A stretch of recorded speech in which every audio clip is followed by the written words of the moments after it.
But the BJP as a party only knew how to fight straightforward war.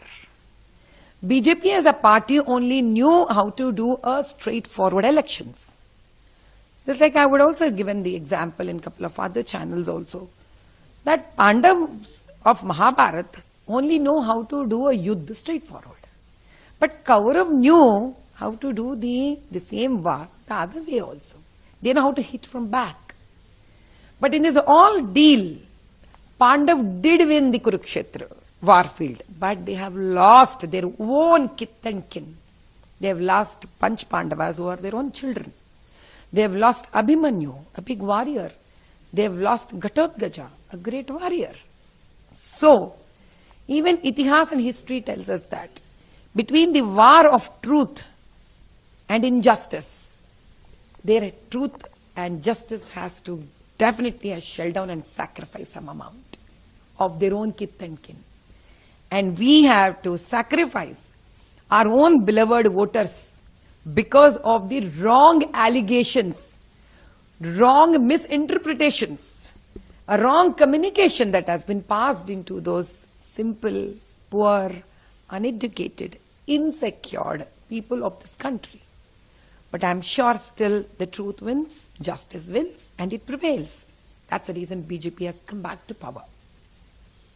Now, you may have question on Chandrababu Naidu ji and Nitish ji. Now the question here arises is, these are also the leaders who are hit by these kind of allegations. For example, Chandrababu Naidu ji. Once upon a time, we all belonged to a united Andhra Pradesh. He has tremendously worked for the development of Andhra Pradesh, where Telangana has taken a larger chunk of development. Today, whatever you are seeing, it is because on the foundations laid by Chandrababu Naidu ji as a former chief minister.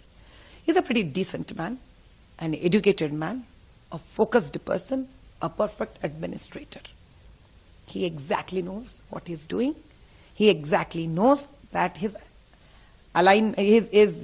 working together with Modi ji or Bajpa party would be in the best interest of the nation.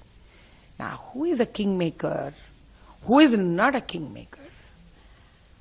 I think this is how the system, the media, the opposition, whoever dislike or whoever would want to make big sounds about this, they keep talking about these things.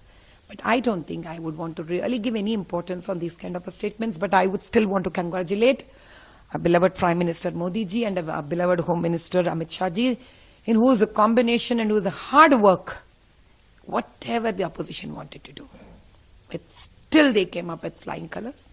And our beloved Yogi ji, who would have really struggled to stand up to give those seats, whatever he has given, in spite of opposition trying to repeatedly hit in a negative way. Their sacrifices, their hard work, I'm sure the entire country would remember.